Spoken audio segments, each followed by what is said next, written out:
Boa tarde, pessoal. Bom, nas aulas anteriores nós falamos sobre o governo de General Dutra, falamos sobre o retorno de Vargas ao poder através do voto popular e falamos do governo de Juscelino Kubitschek, que é o momento que foi construída a cidade de Brasília, né, a nova capital do país. Falamos que durante o governo de Juscelino, né, apesar do desenvolvimento, né, que aconteceu no país, no esforço para construir Brasília, falamos que a vida das pessoas continuou muito difícil, né, porque houve a entrada de muito capital estrangeiro, mas os preços dos alimentos, dos preços das coisas básicas continuaram subindo, né, muita inflação, e isso o governo de Juscelino chega ao final do seu mandato com uma grande inflação, inclusive ele recorrendo a empréstimos, recorrendo ao FMI por empréstimos. O FMI impôs uma série de medidas que o governo teria que tomar para pegar empréstimos, e o Juscelino acaba desistindo do empréstimo, porque essas medidas seriam altamente impopulares. E aí, logo após terminando o governo, né, teríamos eleições no final de 1960, e para as eleições, nessa época não tinha a questão da reeleição, ou seja, quem estava no poder ele tinha que lançar um candidato com o apoio dele. As alianças políticas continuaram as mesmas, né? O PSD e o PTB, eles continuaram aliados e lançaram o candidato à presidência, o militar Henrique Teixeira Lott. E a vice continuou, o vice sendo o Jango, né? Que era uma pessoa que tinha um apoio grande dos trabalhadores, era considerado um herdeiro político de Getúlio Vargas. Do outro lado, houve uma aliança entre a UDN, que era aquela antiga oposição a Vargas, liderada pelo jornalista Carlos Lacerda, e o partido PDC, que é o Partido Democrático Cristão. E essa aliança, PDC e UDN, lançaram como presidente o Jânio Quadros, que é essa figura que nós estamos vendo aqui nas imagens. Ele tinha como lema de campanha, né, uma crítica à política nacional, inclusive a vassourinha ali, ó, a imagem do lado, a campanha dele era muito com base nessa questão da corrupção, usava essa vassourinha como símbolo de que ele varreria a corrupção do país, né, criticava o que ele chamava de imoralidade no país, uma série de costumes. E como vice de Jânio Quadros, tínhamos um político mineiro de nome Milton Campos, que era senador por Minas. Nessa época, eu já comentei isso com vocês, mas tenho que reforçar aqui, a Constituição de 1946, ela dizia o seguinte, que na eleição as pessoas votariam para escolher vice e o presidente também, né? Escolheria o presidente e escolheria o vice. Não era uma chapa única de vice e presidente. Então, no decorrer da campanha, começou a haver um movimento, as pessoas começaram a defender o voto em Jânio Quadros para presidente e em Jango, João Goulart, que tinha muito apoio político, para vice. Aí as pessoas começaram a falar numa chapa, num voto Janjan, Jânio, de Jânio Quadros, e Jango, de João Goulart. E aí acaba sendo vencedor os dois, né? Essa ideia ganha força em outubro de 1960, sai concretizada na urna essa vitória de Jânio Quadros de um lado, de uma chapa, e Jango como vice da outra chapa. Ou seja, você tinha aí diferenças políticas. De um lado você elegeu uma pessoa e do outro lado você elegeu o outro. E aí tudo bem. O governo de Jango, né, como eu já falei aqui, ele sai, a vitória sai dos dois, né, a eleição sai vitoriosa dos dois, Jânio Quadros em uma chapa e o vice João Goulart em outra. O governo de Jânio Quadros, foi um governo extremamente ambíguo, ou seja, um governo confuso. Até hoje as pessoas não sabem explicar muito bem o que pretendia o Jânio Quadros. Primeiro, porque a gente tem que ter sempre em mente que nós estamos falando aqui de um período que o mundo passava pela chamada Guerra Fria. De um lado, nós tínhamos a União Soviética, com as ideias socialistas e do outro lado os Estados Unidos com as ideias capitalistas. E os países eles eram meio que obrigados a se posicionarem nesse contexto, ou como aliado de um lado ou do outro. O que o Jânio faz? O Jânio ele vai buscar uma política independente, né? Nem tomando partido nem para um lado nem para o outro. O problema é que essa ideia dessa política independente ela acabou gerando uma série de controvérsias, né? Nós vamos ver aqui quais as medidas que ele tomou, e colocava o governo sem uma agenda política, né, definida, ou seja, a ausência de uma agenda política definida. O que realmente ele defendia? Primeiro, por um lado, vamos ver quais as medidas que ele tomou. No primeiro momento, por um lado, ele vai fazer um programa, defender um programa de governo liberal, o que, do ponto de vista econômico, colocaria ele mais alinhado com os Estados Unidos. Esse programa liberal, ele buscava o quê? Estabelecer relações com o FMI, que é o Fundo Monetário Internacional, para aquisição de empréstimos, e adotou uma política de austeridade fiscal, que é o quê?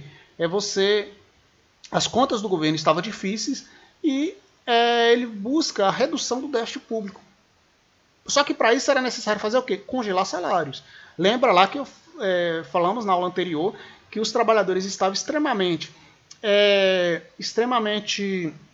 descontentes porque o salário deles não aumentava na proporção do aumento dos preços.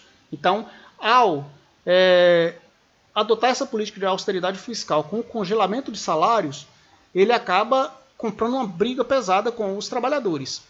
Por outro lado, ele vai buscar uma restrição de crédito, ou seja, não emissão diminuir o crédito para as pessoas, porque isso também serve para controlar a inflação, porque diminui o dinheiro em circulação, o dinheiro na mão das pessoas. Se diminui o dinheiro em circulação na mão das pessoas, as pessoas vão deixar de comprar o supérfluo e vão comprar apenas o necessário, e isso faz com que o preço das coisas estabilize. E, por outro lado, ele vai começar a demitir funcionários públicos para tentar equacionar as contas do governo, né? O governo estava ali devendo demais, arrecadava menos do que era necessário gastar, então tinha que fazer alguns cortes. Até aí a política dele estava certa, apesar de que eram medidas impopulares, medidas que iam levar ele a um desgaste diante da opinião pública. Além disso, ele vai suspender os subsídios à importação de petróleo e trigo, que era o quê? O governo pagava, diminuía os impostos para que entrasse no país tanto o petróleo quanto o trigo de fora para manter os preços mais baixos. Quando ele tira esse incentivo, diminui a oferta desses produtos no país e os preços acabam se elevando. Se eleva os preços, eleva a inflação e isso impacta na vida das pessoas, principalmente dos mais pobres. Essas medidas vão cada vez mais dificultando a vida dele no governo. E aí, isso é a primeira atitude dele, as atitudes liberais, mais alinhadas com a política do FMI e dos Estados Unidos. Por outro lado, ele vai buscar a aproximação, ou a reaproximação, na verdade, diplomática do Brasil com a China e com a União Soviética, que são países socialistas. Veja aí a primeira grande contradição dele. Se por um lado ele busca um governo liberal, politicamente ele começa a mostrar ali algum interesse de aliança com os países socialistas. E além de que em 1961 os Estados Unidos, porque não vai dar tempo para a gente falar sobre isso, gente, mas houve uma revolução na ilha de Cuba, uma revolução socialista, onde Fidel Castro assumiu o poder, e muito próximo da União Soviética. E os Estados Unidos, como a Cuba é muito próxima dos Estados Unidos, havia esse embate mundial entre Estados Unidos e União Soviética. Agora ali um aliado da União Soviética no quintal dos Estados Unidos desagradou demais os Estados Unidos, e os Estados Unidos tentaram tirar do poder essas pessoas lá em Cuba. E houve uma invasão de Cuba pelos Estados Unidos em 1961. Foi fracassada. Nesse momento foi assim, os dias dessa invasão foi o período assim, que o mundo esteve mais próximo de uma guerra entre Estados Unidos e União Soviética. É uma guerra que teria proporções de possivelmente acabar com o planeta, porque seria um embate direto entre duas grandes potências. Isso porque a União Soviética tinha colocado alguns mísseis, né, lá em Cuba, que poderia, nesse momento, atingir os Estados Unidos, né, esses mísseis, se a União Soviética quisesse. E aí os Estados Unidos manda para lá, né, navios com bombas atômicas, a União Soviética com bombas atômicas. Quase que teve um embate entre a União Soviética e Estados Unidos. E o mundo viveu ali momentos de grandes tensões, e o governo Jango critica essa tentativa de invasão dos Estados Unidos a Cuba. O que mostrava assim, que ele não tinha uma decisão internacional definida nesse contexto da Guerra Fria. E, para piorar, ele convidou aqui ao Brasil o ministro de Cuba, que era o argentino Ernesto Che Guevara, que está aqui na imagem, e acabou condecorando o Che Guevara com a Ordem do Cruzeiro Nacional do Cruzeiro do Sul, que seria uma honraria, né, para um socialista no Brasil, o que contribuiu ainda mais para acender uma séria desconfiança dos setores conservadores que apoiavam o Jânio Quadros, com medo dele se aproximar dos países socialistas. E aí, isso do ponto de vista da política interna, isso tudo que eu falei do ponto de vista da política externa, no contexto da Guerra Fria. Os problemas do Brasil interno, que ele tinha prometido moralizar, acabar com a corrupção, moralizar o país, ele não consegue promover grandes alterações. E as medidas moralizantes que ele pretendia tomar se tornaram, aquelas que ele conseguiu, se tornaram piadas diante da opinião pública. Por exemplo, ele proibiu no Brasil o uso de biquíni nas praias brasileiras e também o uso de maiôs nos desfiles das Misses. Isso apenas fez dele uma piada diante dos brasileiros, né? E aí, como se deu o governo de Jânio Quadros, né? Foi uma constante tensão entre Jânio e o Congresso Nacional. Aqui ele teve um posicionamento muito próximo ao que nós vimos aí de Bolsonaro no início do governo Bolsonaro. Ele tentava dizer que ele era superior aos outros políticos, que ele não se envolvia, que os outros eram corruptos e tal, e não queria sentar com os partidos políticos para negociar as medidas que ele queria tomar no país. Então o governo dele foi marcado por uma série de tensões e por dificuldade de estabelecer relações com o Congresso Nacional. Ele vai recusar interferências partidárias, que é o que Bolsonaro no início do governo tentou fazer, e aí ele acaba se isolando no Palácio do Planalto. E aí ele acabou pressionado, ele acabou renunciando ao cargo em 25 de agosto de 1961. Ele governou por cerca de 8 meses só. E qual o argumento dele ao renunciar? Ele dizia que não era possível governar porque havia forças terríveis que impediam ele de governar o país. Até hoje não se sabe assim, claramente quais os motivos dele ter renunciado, né? Os reais motivos da renúncia nunca foram esclarecidos. Agora, o que as pessoas mais levam em conta é que é possível que ele pretendesse, né, como ele tinha dificuldades com o Congresso, ele pretendesse fechar o Congresso para governar sem obstáculos. E ao renunciar, ele esperava que os brasileiros saíssem às ruas para protestar e pedir o retorno dele à presidência da República, né? E aí assim ele criaria condições, né, com apoio popular, de fechar o Congresso. O que acontece é que o Congresso acabou aprovando a renúncia dele e não houve nenhuma mobilização popular, ou seja, as pessoas não foram às ruas para defendê-lo. E isso fez com que ele saísse, né, sem apoio e não retornasse ao poder. Aí, beleza, ele renunciou. Pela Constituição, quem assumiria? O vice. Lembra lá que ele era de um grupo político, de uma chapa política, e o vice que foi eleito era da outra chapa, que era o Jango. No momento que ele renunciou aqui, que foi uma coisa até uma estratégia dele, ao renunciar, o Jango não estava no Brasil. E ele sabia que haveria dificuldades pelas posições políticas do Jango de assumir a presidência. E como o Jango estava em viagem oficial à China, vários setores políticos e militares brasileiros tentaram impedir que o Jango tomasse posse. E aí, se por um lado havia esses setores militares e políticos que eram contrários à posse do Jango, lideranças sindicais e estudantis começaram uma mobilização para que houvesse o cumprimento da lei, né, em defesa do cumprimento da lei.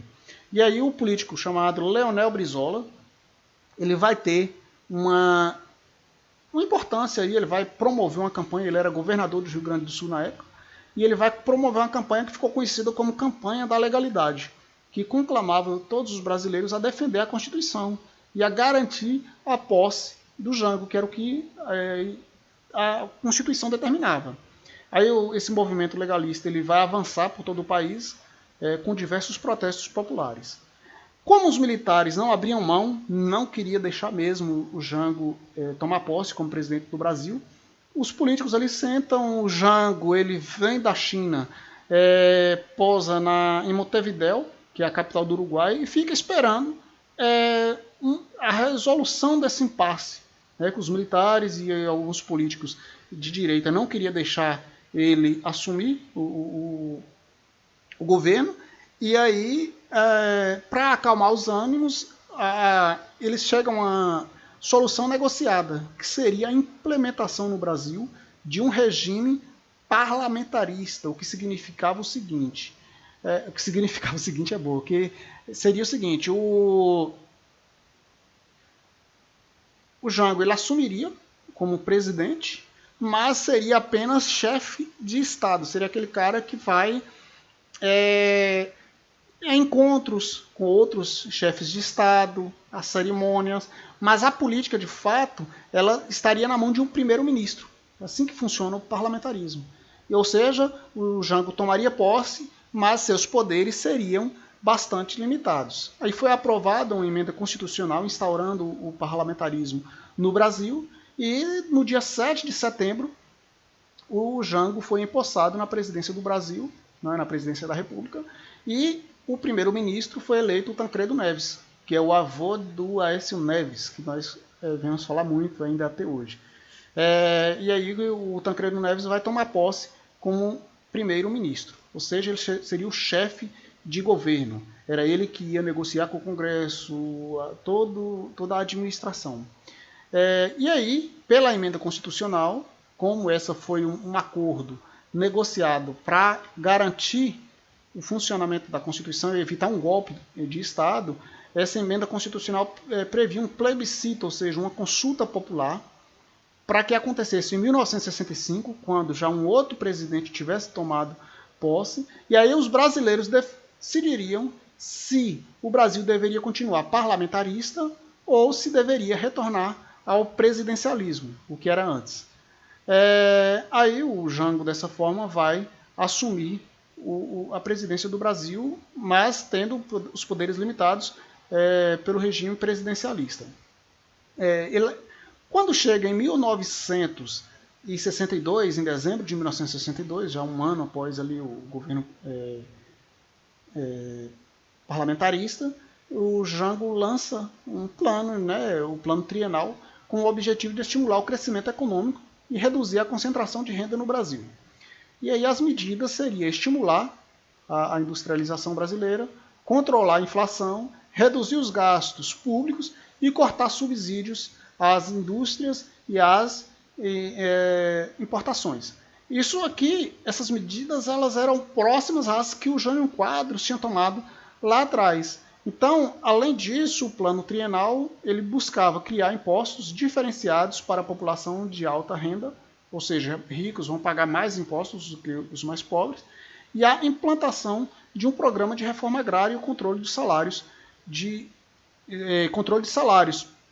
também controle de investimentos públicos no setor produtivo e em projetos sociais. Isso seria tudo isso seria o que ele pretendia com esse plano trienal. E aí o Jango também ele vai antecipar para o ano de 1963 aquele plebiscito que aconteceria em 1965, após o Jango sair da presidência. Ele antecipa esse plebiscito, ele consegue aprovar no Congresso a antecipação desse plebiscito para 1963. E aí, em 1963, os brasileiros vão às urnas decidir se queria que o país continuasse como eles tinham colocado ali o parlamentarismo, ou se retornaria os poderes presidenciais do Jango naquele momento. E aí o presidencialismo acabou sendo vitorioso e o Jango recuperou seus poderes presidencialistas. E aí ele aproveita esse momento, né, de apoio popular na votação do presidencialismo e propõe um conjunto de reformas bem mais radicais que ficou conhecido como as reformas de base. Que essas reformas de base, com essas reformas de base, ele desejava reduzir ou diminuir as desigualdades sociais no Brasil. Quais seriam as mudanças propostas pelas essas reformas? Eles queriam mudança no setor educacional, na educação brasileira, né, de maior participação das pessoas mais pobres na educação, tal, mudanças habitacional, onde o Estado entraria para promover a universalização da educação, da habitação, né, que as pessoas passassem a ter acesso a moradias, mudanças nas leis trabalhistas, e aí no caso ele queria dar mais direito aos trabalhadores, e além de mudanças na política, né, e na distribuição de terras, né, aqui entra a questão da reforma agrária, que ela previa o aumento do controle sobre as atividades bancárias e a limitação de remessas de lucros para o exterior. Lembra lá que o JK, o Juscelino Kubitschek, ele trouxe uma série de medidas que as empresas podiam se instalar no Brasil e o que elas ganhassem, elas não teriam problemas em mandar esse dinheiro para o exterior. Aqui o Jango ele vai ir no caminho contrário, ele vai dizer o seguinte, olha, as empresas vão estar instaladas no Brasil, empresas estrangeiras, mas para mandar os lucros para o exterior, ele vai criar uma série de dificuldades para que o dinheiro continue aqui e elas tenham que investir aqui no país.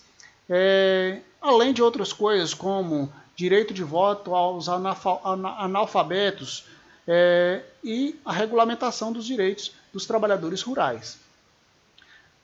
Essa proposta dele vai ter o apoio de diversos movimentos, né, e grupos ligados à Igreja Católica, também de sindicatos e ligas camponesas, que passa a pressionar agora o governo Jango para a implementação, para a realização dessas reformas. Agora, por outro lado, vai ter os movimentos conservadores, os políticos de direita, que vão passar a temer esse teor nacionalista e popular das reformas propostas por Jango. E aí isso passa a incomodar esses setores conservadores da sociedade.